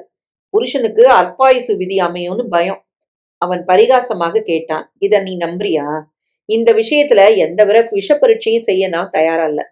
எங்க அம்மா கூட அதே தலைமுறை காரணமா இருக்கலாம். எங்க அப்பா பேரை சொல்ல மாட்டாங்க. சொல்லும்படியான சந்தர்ப்பம் வந்தா பின்வாங்காம சொல்லுவாங்க. இதே என் தங்க சுப்ரியா பேர் சொல்லி கூப்பிட தயங்க மாட்டா. கூடவே ஒரு டேய் போட்டு கூப்பிட்டாலும் ஆச்சரியம் இல்ல. இருவரும் சிரித்தனர். உங்க அப்பாட்ட நம்ம கல்யாணத்துக்கு சம்மதத்தை சொல்லிட்டீங்களா? கல்யாணம் நிச்சயமானா உங்க அப்பா உன்னை வெளியில அனுப்ப மாட்டார்னு நீ என்ன பயமுறுத்தினியே. அதனால நான் ரிசல்ட்ட சொல்ல நாள் கடத்துறேன். இன்னைக்கே சொல்ல சொல்றியா? வேண்டாம் வேண்டாம், அவள் பதறினாள். ஏன் ஜனனி, உனக்கு இந்த கல்யாணத்துல விருப்பம் இல்லையா? அப்படி எதுவும் இல்ல. ஆனா இதுல சிக்கல் ஒண்ணு இருக்கு. அதை தீர்க்க நீங்க தான் உதவி செய்யணும். என்ன உதவி? என்ன நீங்க தப்பா நினைக்க கூடாது. பண விஷயமா? அவள் முகம் ரோஷத்தினால் சிவந்தது. நான் பண உதவியை உங்ககிட்ட எதிர்பார்க்கிற அளவுக்கு தரங்கெட்ட குடும்பத்துல பிறக்கல. சாரி ஜனனி, நீங்க எப்படி செய்வீங்களோ என்ன செய்வீங்களோ எனக்கு தெரியாது. உங்க அப்பாவை எங்க அப்பாட்ட சொல்ல வைக்கணும். புரியலையே, எங்க அப்பாட்ட என்ன சொல்லணுங்கிற? என் பொண்ண, ஐ மீன் உங்க சுப்ரியாவ எங்க அண்ணா கார்த்திக்கு கல்யாணம் செய்ய சொல்லி உங்க அப்பா எங்க அப்பாவை கேட்கணும். நான்சென்ஸ், இது நடக்கிற சங்கதியா? முதல்ல உங்க அண்ணனை நாங்க யாருமே பார்த்தது இல்ல. உங்க அப்பாவே உங்க பொண்ணும் வேண்டாம் உன் பையனும் வேண்டாம்னு சொல்லிடுவாரு. எங்க அப்பா நிச்சயம் சொல்ல மாட்டாரு. எனக்கு எப்படியாவது கல்யாணம் பண்ணி வச்சு வெளியில அனுப்புறதுலதான் குறியா இருக்காரு. ஜனனி, இது அவ்வளவு சுலபம் இல்ல. என் தங்க சுப்ரியா மேற்படிப்பு படிக்கிறதுல ரொம்ப பிடிவாதமா இருக்கா. அவளுக்கு தான் எங்க அப்பா முதல்ல கல்யாண விஷயம் பேச ஆரம்பிச்சார். அவரோட ஜம்பம் அவகிட்ட எதுவுமே பலிக்கல. அதனாலதான் எனக்காவது கல்யாணம் நடக்கட்டுமேன்னு ஏன் ஜாதகத்தை எடுத்தாரு. ஏன் எல்லாத்தையும் நீங்களே முடிவா பேசுறீங்க? மிரக்கல் மாதிரி சுப்ரியாவே ஒருவேளை கல்யாணத்துக்கு சம்மதிச்சிடலாம் இல்லையா? எனக்கு தோணலம்மா. உனக்கு என்ன ப்ராப்ளம்? நீ ஏன் இப்படி ஒரு கண்டிஷனை போட வற்புறுத்துற? எங்க அப்பா தனக்கு ஒரு கெட்ட பேர் வரத விரும்ப மாட்டார். அவரை நான் எப்படி வற்புறுத்த முடியும்? ஹரீஷ், முடிஞ்சா எனக்கு ஒரு உதவி செய்யுங்க. கடைசி மூச்சு இருக்கிற வரைக்கும் உங்ககிட்ட நன்றியோட இருப்பேன். இது விஷயமா வேற விவரம் எதுவும் சொல்ல முடியாத நிலையில நான் இருக்கேன். என்னைய மன்னிச்சிருங்க. நீ என்கிட்ட எந்த விவரம் சொன்னாலும் என்னால எந்த ஆபத்தும் வராது. உன் ரகசியத்தை கட்டி காப்பாத்துவேன். நான் சமயம் வரும்போது சொல்றேன், அவள் கெஞ்சினாள். சுப்ரியாவின் சொந்த வாழ்க்கை கடுகளவு பாதிச்சா கூட என் குடும்பத்தினால தாங்க முடியாது. கார்த்திக் ரொம்ப நல்லவன். அவன் ஏறுமாறா இருந்தா உங்க குடும்பத்துல வந்து வாழ போறனா அவனுக்காக பேசுவனா? அது உண்மைதான். எங்க அப்பா கூட நான் சொன்னதை புரிஞ்சுக்கிட்டா நிச்சயம் சம்மதிப்பாரு. ஆனா சுப்ரியா டேஞ்சர். எப்பவுமே அவ ஏட்டிக்கு போட்டி. எப்பவுமே அவ தென்றலாத்தான் இருப்பாங்கிறது உத்தரவாதமே இல்ல. சில சமயங்கள்ல தென்றலும் சுடும். எனக்கு புரியல. அவளுக்கு நியாயம் இல்லைன்னு எந்த விஷயமா தோணுனா போதும், கவலைப்படவே மாட்டா. எந்த சூழ்நிலையிலும் வெட்டு ஒண்ணு துண்டு ரெண்டா பேசிடுவா. இதுல நியாயம் முழுமையா இல்லைன்னு நீங்க சொல்றீங்களா? அவள் புன்னகையுடன் கேட்டாள். நான் அவ குணத்தை பத்தி சொன்னேன். உன் விவகாரத்தை பத்தி எதுவும் விமர்சனம் பண்ணல. ஹரீஷ், இப்ப உங்க தங்கைய எந்த அநியாயத்துக்கும் பாவத்துக்கும் துணை நிக்க நான் அழைக்கல. ஒரு அப்பாவி குடும்பத்தோட வாரிசு, அதுவும் ஒரே வாரிசு, பாத மாறி போகாம காப்பாத்துறதுக்காகத்தான் சுப்ரியாவை அழைக்கிறேன். யூ மீன் உங்க அண்ணா கார்த்திக்?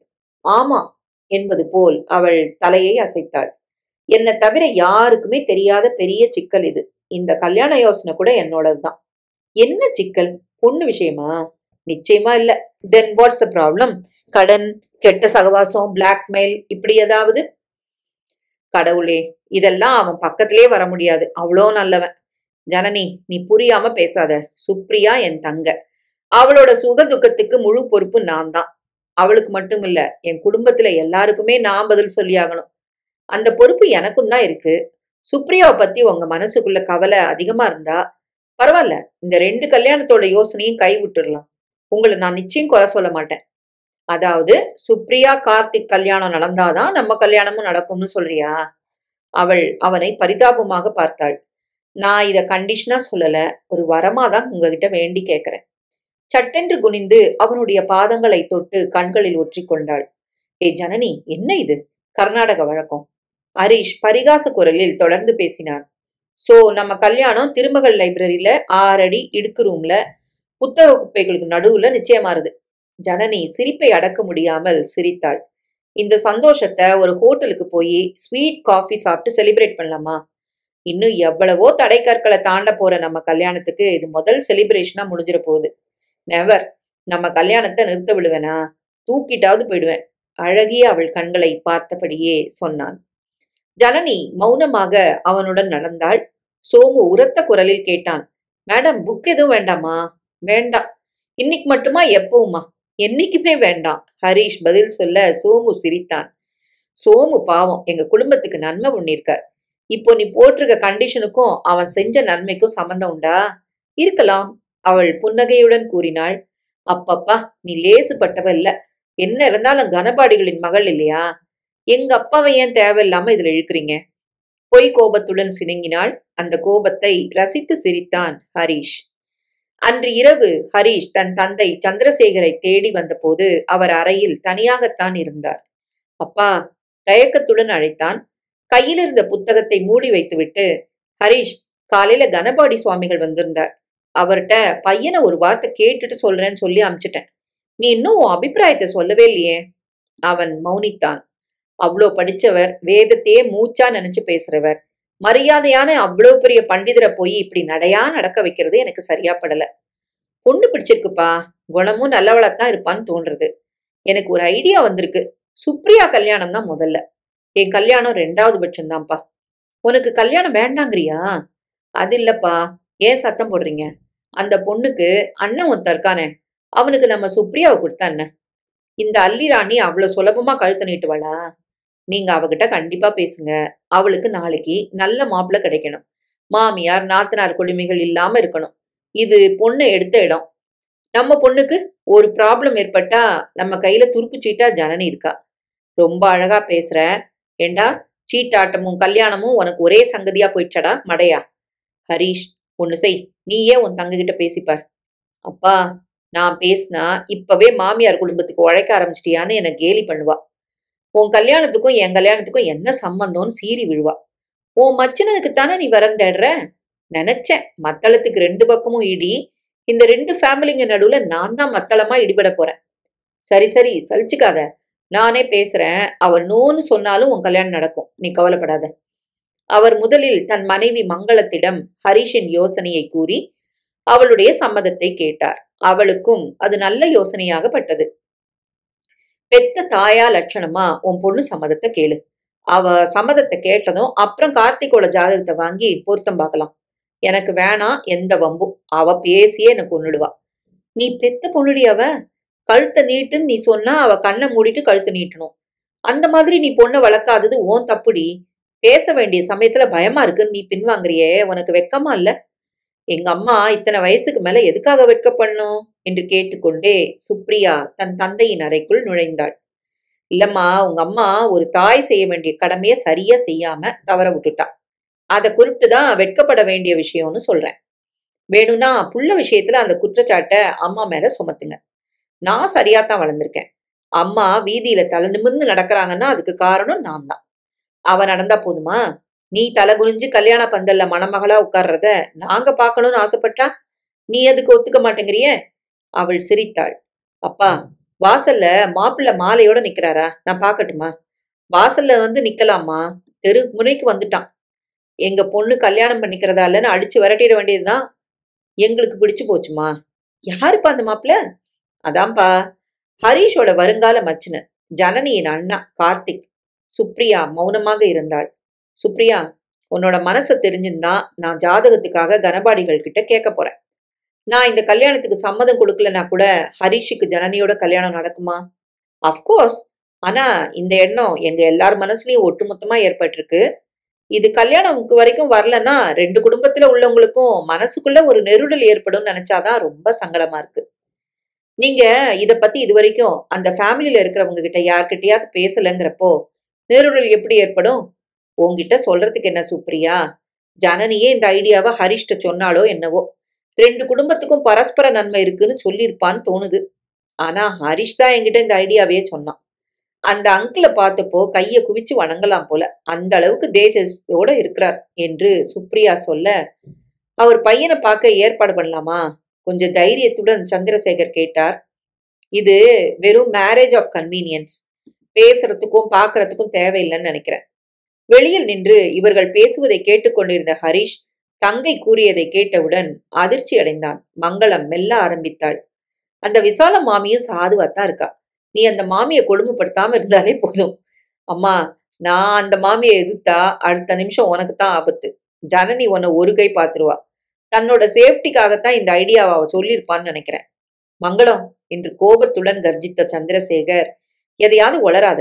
அந்த அம்மா சாதுவா இருந்தா இவன் ஏன் கொடுமைப்படுத்த போறா? அதான் கரெக்டா சொன்னீங்கப்பா. ஜனனி என்ன ஐடியால சொல்லியிருந்தாலும் அது நமக்கு வேண்டாம். இந்த ஐடியாவை இதோட டிராப் பண்ணிடலாம். ஹரிஷ் கல்யாணம் மட்டும் நல்லபடியா நடக்கட்டும். நெருடல் வருடல்னு எதேதோ சொன்னேல, நீங்க இவ்வளோ தூரம் சொல்லியே நான் மறுப்பேனா? ஆனா நீங்க அந்த அங்கிள்கிட்ட கெஞ்சாதீங்க. எங்க பொண்ணு உங்க குடும்பத்துல வாழ்க்கப்பட்டாதான் உங்க பொண்ணு எங்க குடும்பத்துல ஒருத்தியா வர முடியும், விளக்கேற்றவும் முடியும்னு அடிச்சு சொல்லுங்க. சந்திரசேகரும் அவர் மனைவியும் ஒருவர் முகத்தை ஒருவர் அதிர்ச்சியுடன் பார்த்து கொண்டனர். அவர்கள் முகம் போன போக்கை பார்த்து தனக்குள் சிரித்த சுப்ரியா வெளியே வந்தாள். ஹரிஷ் அப்போதுதான் வருபவன் போல் எதிரில் வந்தான். என்ன சுப்ரியா சிரிச்சுட்டே வர?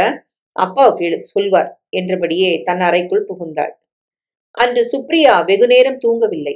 கார்த்திக்கை முதலாக சந்தித்த சம்பவம் அவளை தூங்க விடாமல் செய்தது. ஒரு சினிமா தியேட்டரில் அவள் தோழிகள் எதிரில் அவனுடைய காதலி, அவள் பெயர் என்ன, கிளாராவா? அப்படித்தான் ஜனனி சொன்னதாக நினைவு. அவள் எதிரில் தன்னை எவ்வளவு தரக்குறைவாக பேசினான். அவனை அவள் கல்யாணம் செய்வதன் மூலம் அவனுக்கு அவள் வைக்கும் கண்ணியில் வசமாக மாட்டிக்கொள்ளப் போகிறான். நினைக்கவே ஆனந்தமாக இருந்தது அவளுக்கு. சுப்ரியா கல்லூரி விடுமுறை நாட்களில் ஒரு நாள் மாலையில் தன் தோழிகளுடன் சினிமாவுக்கு போனாள். பால்கனி டிக்கெட் சுலபமாக கிடைத்தது. ஆனால் உட்காரும் போது எதிர்பாராத விதத்தில் ஒரு வாலிபனுடன் தகராறு ஏற்பட்டது. அந்த வாலிபன் தான் கார்த்திக். சுப்ரியாவின் சீட்டுக்கு பக்கத்து சீட்டில் உட்கார்ந்திருந்தான் கார்த்திக். அவனுக்கு மறுபக்கத்தில் உட்கார்ந்திருந்த பெண்ணிடம் சுப்ரியா மரியாதையாகத்தான் பேசினாள். நீங்க இங்க உட்கார்ந்துக்கங்க, உங்க கணவரை உங்க இடத்துல உட்கார சொல்லுங்க. அவன் மௌனமாக அதை செய்திருந்தாலோ மென்மையாக மறுத்திருந்தாலோ எந்த பிரச்சனையும் எழுந்திருக்காது. நான் ஏன் இடம் மாறணும்? அந்த பக்கத்திலேயே வரிசையா லேடிஸ் தானே இருக்காங்க என்றான் கார்த்திக் சண்டை போடும் துணியில். இருக்கலாம், ஆனா உங்க மனைவி எனக்கு பக்கத்துல உட்கார்றதுதான் எனக்கு வசதியா இருக்கும். இந்த ஃபியூ ஹவர்ஸ்ல உங்களுக்கு அப்படி என்ன வசதி வேண்டியிருக்கு? நான் உட்கார்ந்த இடம் எனக்கு சொந்தம். ஐ மீன், இந்த படம் முடியற மட்டும் யாருக்காகவும் நான் சீட் மாற மாட்டேன், மாற முடியாது. தோழிகளில் ஒருத்தி வம்பு வேண்டாம் என்பது போல் அந்த சீட்டில் நான் உட்கார்வதாக முன் வந்தாள். சுப்ரியா அவளை பிடிவாதமாக தோளை அழுத்தி உட்கார வைத்து விட்டாள். மேடம், உங்க கணவரோட எனக்கு பேச்சு வேண்டியதில்லை. நீங்க விரும்புனா இந்த பக்கம் உங்க சீட்டை மாத்திக்கங்க, இல்லைன்னா நாங்க 6 பேரும் தியேட்டர் விட்டு போயிடுறோம். அந்த பெண் சிரித்து கொண்டே எழுந்து இந்த சீட்டிற்கு வந்து விடவே அவன் வேண்டா வெறுப்பாக எழுந்து அவள் உட்கார்ந்த சீட்டில் உட்கார்ந்தான். அதற்கு பின் சுப்ரியா தன் இடத்தில் உட்கார்ந்து அந்த பெண்ணுக்கு தேங்க்ஸ் சொன்னாள் மரியாதையுடன். கிளாரா, எந்திரி, இந்த படமும் வேண்டாம் மண்ணும் வேண்டாம், போலாம் வா என்று அந்த பெண்ணிடம் கூறிவிட்டு சுப்ரியாவிடம் தன் விரலை கோபத்துடன் ஆட்டியபடி உரத்த குரலில் பேசினார். இந்த பாருடி, இந்த உலகத்திலேயே நீ கடைசி பொண்ணா இருந்தாலும் உன் பக்கத்துல உட்கார நான் ஒன்னும் காஞ்சி கிடக்கல. அத முதல்ல தெரிஞ்சுக்கோ. அந்த மாதிரி பயங்கர நிர்பந்தம் என் எதிரிக்கு கூட வரக்கூடாது. அந்த மாதிரி நிரந்தரமா உட்கார்ற பயங்கர விதி இந்த உலகத்துல உன்கிட்ட இருந்து யாருக்குமே ஏற்படாம இருக்க கடவுள் தான் தியேட்டரை காப்பாத்தணும் என்றவன் தியேட்டரை விட்டு வெளியேறினான். அவனுடன் வந்த பெண் அவமானத்தில் கூனி குறுகினாள். சாரி, அவருக்காக நான் மன்னிப்பு கேட்கிறேன். பை த பை, எங்களுக்கு இன்னும் கல்யாணம் ஆகல. இவர் தங்க கல்யாணத்துக்காக வெயிட் பண்றோம் என்று கூறிவிட்டு அவனை பின்தொடர்ந்தாள். வீட்டுக்கு தெரியாம சினிமா பார்க்க வந்த காதல் ஜோடி. அவன் போய் இவளை தரக்குறைவா பேச அவனுக்கு என்ன யோகியதை இருக்கு என்று முழுக்க கோபமாக இருந்தாள் அன்று. ஆனால் பிறகு அதை மறந்துவிட்டாள். மீண்டும் ஒரு தடவை கூட அந்த சம்பவம் அவள் நினைவில் எழுந்ததில்லை. ஆனால் அன்று ஜனனியின் குடும்ப போட்டோவில் பார்த்ததும் தான் அந்த சம்பவம் நினைவில் எழுந்தது. ஜனனி என்ன நினைத்து இப்படி ஒரு முடிவுக்கு வந்தாளோ தெரியவில்லை. ஒருவேளை தன் அண்ணனுடைய காதலியினால் தன் கல்யாணம் பாதிக்கப்படுமோ என்று பயப்படலாம். எது எப்படியோ ஜனனிக்கு உதவி செய்ய வேண்டும். அதே சமயத்தில் அவள் அண்ணனை, அந்த திமிர் பிடித்த அயோக்கியனை பழிவாங்க வேண்டும். அவன் குறிப்பிட்ட அந்த பயங்கர விதி அவன் மேலேயே பாய வேண்டும். அவன் இவளை நினைவில் வைத்திருப்பானா? வைத்திருந்தால் இவளை மணக்க நிச்சயம் மறுப்பான். அவள் புன்னகையுடன் திரும்பி படுத்தாள். கார்த்திக்கை அவனுடைய ஆபீஸில் வட இந்தியாவுக்கு பிசினஸ் விஷயமாக டூர் அனுப்பிவிட்டார்கள். கிளாரா தன் பெற்றோருடன் அமெரிக்காவுக்கு போகும்போது கார்த்திக்கிடம் விடை பெறாமலேயே புறப்பட வேண்டியதாகிவிட்டது. ஜேம்ஸுக்கும் அவளுக்கும் அமெரிக்காவில் கல்யாணம் நடக்கப் போகிறது. இனி அவள் இந்தியா திரும்ப போவதில்லை. சந்திரசேகரிடம் ஹரீஷ் கார்த்திக்கின் ஜாதகத்தை கொண்டு வந்து கொடுத்தான். இதுக்கு என்னடா அவசரம்? நான் ஜனனி அப்பா கிட்ட முதல்ல அபிப்பிராயம் கேட்க வேண்டாமா? இல்லப்பா, ஆடி பிறந்தா கல்யாண விஷயத்த பத்தி அவர் வாயால கூட பேச மாட்டாராம். இன்னும் 2 நாள்ல ஆடி வேற பிறக்க போகுது. என்ன ஹரீஷ், ரொம்ப ஃபாஸ்டா தான் போற போல இருக்கு. ஜனனி யாருக்கும் தெரியாம ஜாதகம் கொண்டு வந்து கொடுத்தாளா? அந்த பெரியவருக்கு இதெல்லாம் பிடிக்குமான்னு தெரியல. உன் தங்க கல்யாணம் நடக்காட்டாலும் பரவாயில்ல, உன் கல்யாணம் நின்னு போகாம பாத்துக்கோ. அவன் சிரித்தான். அப்பா, இவங்க 2 பேரோட ஜாதகமும் பொருந்தி இருக்கு. பலே, சுப்ரியா ஜாதகத்தை நீ சுட்டுட்டு போனியாக்கும். அதை விடு. இந்த ஆடியும் போட்டும் நானும் ஆடி பாக்குறது உண்டு. ஆவணி மாசம் நல்ல நாள் பார்த்து அம்மாவும் நானும் போறோம். உன் தங்க சுப்ரியா அதுக்குள்ள புத்தி மாறாம இருக்கணும்.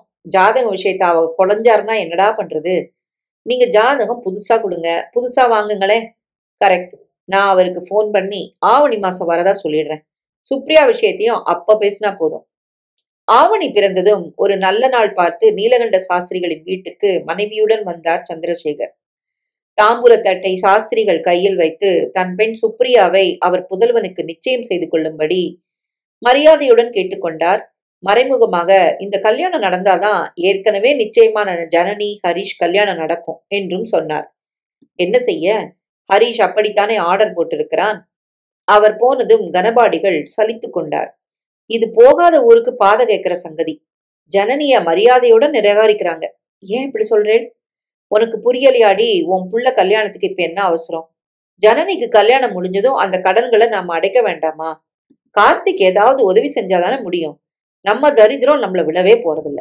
ஜனனி கேட்டாள். அண்ணன் சம்மதிச்சா அவனுக்கு கல்யாணம் நடத்துவீங்களா? அவர் மௌனமாக இருந்தார். அம்மா, நீ சொல்லு, உனக்கு ஆட்சேபணம் உண்டா? அந்த பொண்ணும் நல்லவளாத்தான் தெரியறது. பார்க்கவும் அழகா இருக்கா. கார்த்திக் நிச்சயம் சம்மதிப்பான். எதையாவது உளராத விசாலம்.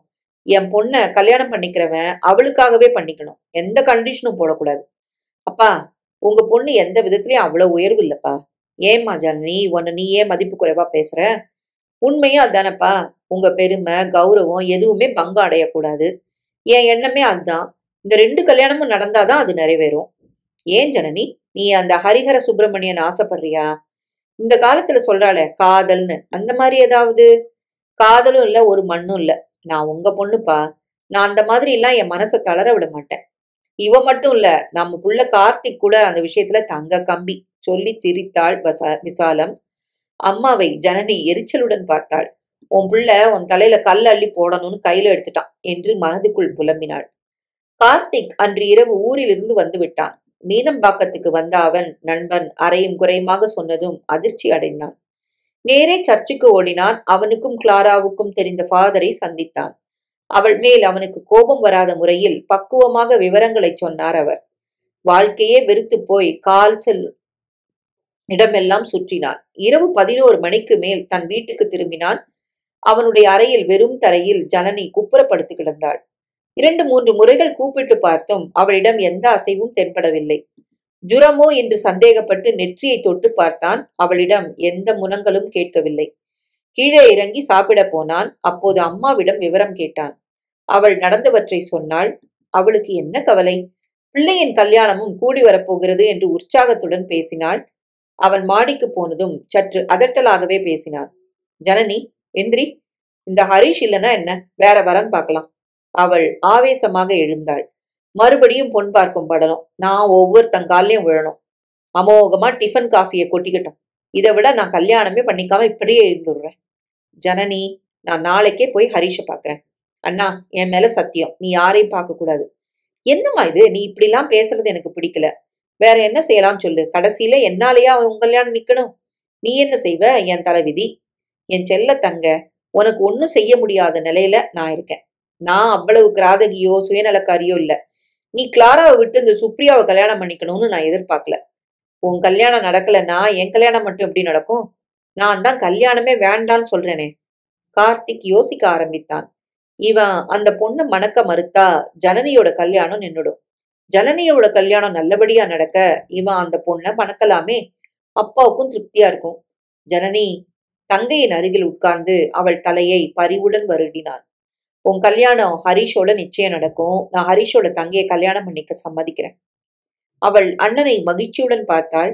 பொண்ணை பார்க்க ஏற்பாடு செய்யட்டுமா? வேண்டாம்மா, அவ எப்படி இருந்தாலும் அவதான் என் வருங்கால மனைவி. அப்புறம் நீ அவளை வெறுக்கவோ விளக்கவோ கூடாது. என் வாழ்க்கை பாதிக்கும்.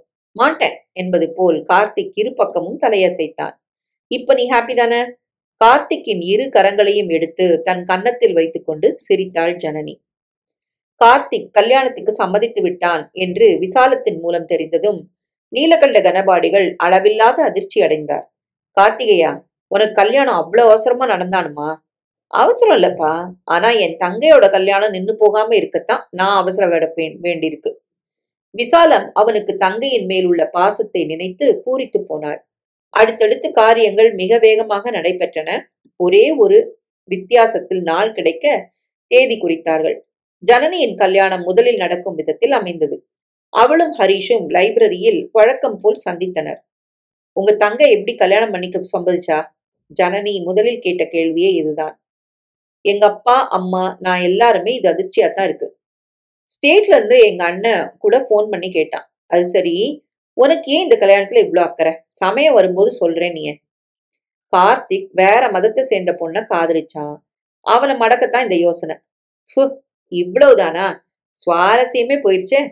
அப்படின்னா அந்த கல்யாணத்தை நிறுத்தலாமா? கிண்டலாக கேட்டாள். வேண்டாம்மா, என் தங்கைக்கு கல்யாணம் பண்றதுக்கான வேலை வந்துட்டு. இருவரும் சிரித்தனர். ஜனனி ஹரிஷ் கல்யாணம் ஜாம் ஜாம் என்று நடந்து கொண்டிருக்க சந்திரசேகர் கார்த்திக்குடன் பேசிக் கொண்டிருந்தார். சுப்ரியா தாம்பூல பைகளை கை நிறைய வைத்துக்கொண்டு அவசரமாக வந்தாள். அவர் மகளை கூப்பிட்டார். இவர்தான் கார்த்திக். யாராவது உனக்கு அறிமுகப்படுத்தி வச்சாங்களா இல்லையா? இல்ல என்று கூறிய அவன் அவளை பார்த்து சிரித்தான். அப்பா, இவரை ஏற்கனவே எங்கேயோ பார்த்தா மாதிரி இருக்கு. இருக்காது, நான் உங்களை பார்த்ததே இல்ல, அவன் கூறினான். சுப்ரியாவுக்கு அவளை அறியாமல் ஒரு நிம்மதி ஏற்பட்டது. கார்த்திக், எனக்கு வேலை இருக்கு. ஓகே ஓகே, நீங்க போங்க என்றவன் மனதிலும் ஒரு நிறைவு ஏற்பட்டது.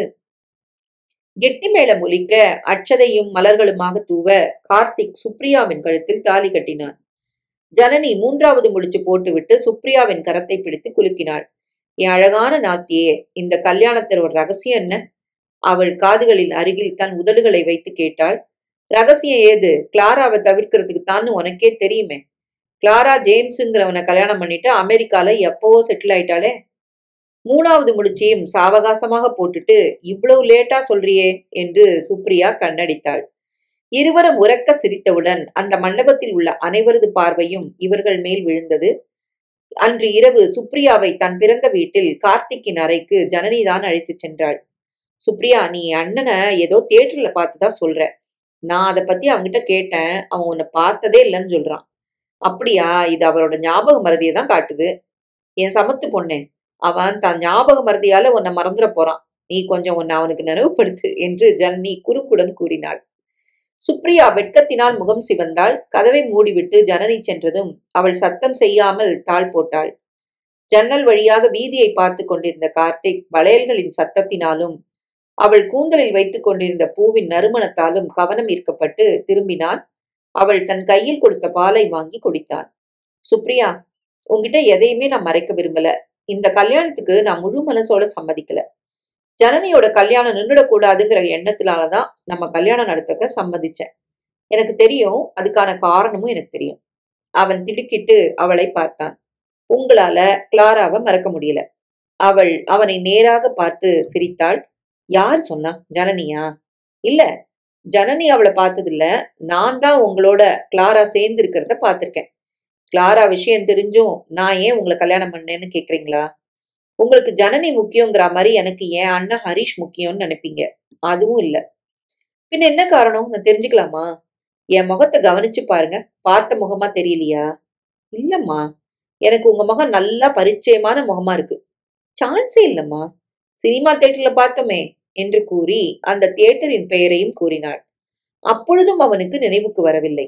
அவள் வார்த்தைகளை அவன் பெரிதாக கண்டுகொள்ளவும் இல்லை. Supriya, leave it. எப்படியும் இனிமேல நீயும் நானும் கணவன் மனைவி ஆயிட்டோம்.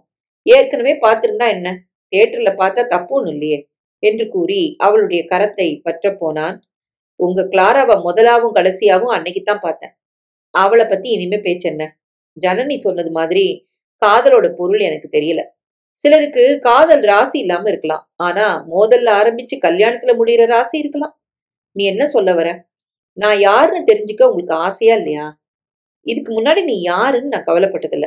ஆனா இப்போ நீ என் மனைவி, அதுல எந்த சந்தேகமும் இல்ல. ஏன் நிக்கிறீங்க? அந்த கட்டில்ல உட்காந்து பேசலாமே. நான் பேச வந்ததும் மனைவிங்கிற உறவை பத்தி தான். என்ன நீ புரியாம எதையோ பேசிக்கிட்டே இருக்க? இப்படி வந்து என் பக்கத்துல உட்காரு. மனைவிங்கிறவ தன் கணவன் பக்கத்துல உட்கார வேண்டிய முழு உரிமை கொண்டவள் இல்லையா? அவன் குழப்பத்துடன் அவளை பார்த்தான். நீங்க விரும்பாமலேயே என் பக்கத்துல நீங்க உட்கார்ற பயங்கர விதி உங்களுக்கு நிரந்தரமா அமைஞ்சிருக்கு இல்லையா? அவ்வளவுதான். அவன் அதிர்ச்சியுடன் எழுந்து நின்றான். அவன் கரங்கள் நடுங்கின. அவனுக்கு புரிய ஆரம்பித்தது. மறுபடியும் அந்த ஜன்னல் அருகில் சென்று நின்றான். அந்த பொண்ணா இவ? அந்த சம்பவத்தை அவன் அடியோடு மறந்து விட்டான். ஆனால் இவனை தேடி கண்டுபிடித்து கல்யாணமும் செய்து கொண்டது இவளுக்கு எப்படி சாத்தியமானது? ஜனனி இவளுக்கு உதவி இருப்பாளா? தியேட்டரில் நடந்த மோதல் ஜனனிக்கு தெரியுமா? தன் கேரக்டரையே களங்கப்படுத்தியவள் அல்லவா? அவனை பொறுத்த வரையில் அன்று வரை மனதால் மட்டும்தான் கிளாராவை சொந்தம் கொண்டாடி இருந்தான். மற்றபடி அருகில் உட்காரும் விஷயத்தை பொறுத்தவரை கிளாராவும் அந்த பெண்ணும் ஒன்றுதான். திருமணமாகும் வரை எல்லை மீறவே கூடாது என்பது அவன் கட்டிக்காக்கும் பிரமாணம். அதனால்தான் அந்த பெண் அப்படி சொன்னபோது தான் மிகவும் சிறுமைப்பட்டு விட்டதாக நினைத்தான். கோபத்தில் வாய்க்கு வந்தபடி அந்த பெண்ணை ஏசியும் விட்டான். அதற்கு பிறகு அங்கே உட்கார்ந்து படம் பார்க்கவும் பிடிக்கவில்லை. கிளாராவையும் இழுத்து கொண்டு வீட்டுக்கு புறப்பட்டு விட்டான். மறுநாள் காலை எழுந்ததும் அந்த பெண்ணை அப்படி பேசியது தவறு என்று வருந்தினான். அவள் பெயரும் தெரியாது, போன் நம்பர் கண்டுபிடிக்கவும் முடியாது. நாளடைவில் மறந்தும் விட்டான். இப்போது இப்போது அந்த சம்பவத்துக்கு பழிவாங்கத்தான் தன்னை திருமணம் செய்திருக்கிறாளா? அப்படியென்றால் கார்த்திக் என்று அவள் அழைத்ததும் பதட்டத்தோடு திரும்பினான். நானும் அதை அடியோட மறந்துதான் இருந்தேன் கார்த்திக், உங்களை மாதிரியே. ஆனா ஜனனிய பொன் பார்க்க வரும்போது அந்த ரூம்ல இருந்த உங்க ஃபேமிலி போட்டோவை பார்த்தேன். பார்த்ததுமே தெரிஞ்சிடுது. என்ன இருந்தாலும் என்னை தரக்குறைவா பேசினவர் இல்லையா, எப்படி மறக்கும்? அப்பதான் நீங்க சொன்ன பயங்கர விதியோட உங்களை மாட்டி வச்சா உங்க விரோதிக்கு கூட வரக்கூடாதுன்னு சொன்னீங்களே, அந்த இடத்துல உங்களையே நிறுத்தி வச்சா எப்படி இருக்கும்னு யோசனை வந்தது. ஜனனிக்கும் உங்க கேர்ள் ஃப்ரெண்ட் விஷயம் தெரியாதுன்னு நினைச்சு சொன்னப்போ தனக்கு மட்டும் தெரியும்னு சொன்னான். உங்க காதல் கல்யாணம் இன்னும் முடியலங்கிறதையும் சொன்னான். கார்த்திக் அவள் பேச பேச கூசி நின்றான். அந்த பெண் சவாலாக ஏற்று கல்யாணத்தையும் முடித்து இப்போது இவனை குற்றவாளியாக நிறுத்தி விசாரணை செய்கிறாள். இந்த தண்டனை அவனுக்கு தேவையானதுதான். கிளாரா திடீரென்று அவனிடமிருந்து விலகியதும் இந்த பெண்ணே அவனுக்கு மனைவியாக வந்ததும் கடவுள் கொடுத்த தண்டனைதான். கார்த்திக், ஏன் மௌனமா இருக்கீங்க? அவள் குரலில் ஒலித்த பிரகாசம் அவனுக்கு புரிந்தது. கரகரத்த குரலில் கூறினான். நான் இப்போ அதை மறந்துட்டாலும் சம்பவம் நடந்த மறுநாள் ரொம்ப வருத்தப்பட்டேன். நீ தெரிஞ்சே கல்யாணம் பண்ணிக்கிட்டது என்னை பழிவாங்கத்தான் நினைக்கிறேன். ஆமா, உங்க எதிரிக்கு கூட வர விரும்பாத ஒரு நிலைமை உங்களுக்கு வந்ததை நீங்க தண்டனையா நினைச்சு வேதனைப்படுறீங்க இல்ல? இது போதும் எனக்கு. இனி என்னைக்குமே நான் உன் முன்னால குற்றவாளிதான். உனக்கு கோபம் வரப்பெல்லாம் இதை நீ சொல்லி காட்டுவ. அது பொம்பளைங்க குணம். நீயும் பொம்பளை தானே? கலகலவென சிரித்தாள். அவனுக்கு சந்திரமுகி ஜோதிகாவின் ஞாபகம் வந்தது. இப்படி கூட நிஜ வாழ்வில் நடக்குமா என்று இருந்தது. இல்ல கார்த்திக், நான் விதிவிலக்கு. ஏன் தெரியுமா? உங்களை எனக்கு பிடிச்சும் போச்சு. அதனாலதான் கல்யாணம் செஞ்சுக்க ஓகே சொன்னேன். ஜனனிட்ட குறிப்பா தான் சொன்னேன். அவ ரொம்ப புத்திசாலி. பேச வேண்டியவங்க கிட்ட பேசி கன்னத்தில் சிவப்பு ஏற அவள் சொல்ல நிம்மதி பெருமூச்சுடன் குறுக்கிட்டான் கார்த்திக். எனக்கு எதிரிலேயே தார தாரையா கண்ணீர் மழை பெருக்கி அவளுக்கு ஏற்கனவே உங்க காதல் பத்தின கவலை இருந்தது. அதுவும் இப்ப தீர்ந்தது என்றவளின் விரல்களை பற்றியபடியே கேட்டான். தியேட்டர் முதல் அவளுக்கு தெரியுமா? ஐயையோ, நம்ம 2 பேர் தவிர யாருக்கும் தெரியாது. எதையும் கேட்டு வைக்காதீங்க. உத்தரவு தேவி. சிரித்தவனுடைய கழுத்தை சுற்றி தன் கரங்களை மாலையாக வளைத்த சுப்ரியா கூறினாள். சரி, நடந்த நம்ம கல்யாணம் பயங்கர விதியா? பின்ன இப்படி ஒரு ராட்சசிய கல்யாணம் செய்துக்கிறது பயங்கர விதிதானே. கொஞ்ச நேரத்துல எப்படி பயமுறுத்திட்ட? ராட்சசினா சாதாரண ராட்சசியா? இல்ல, அழகான ராட்சசி. இருவரும் உரக்க சிரித்தனர்.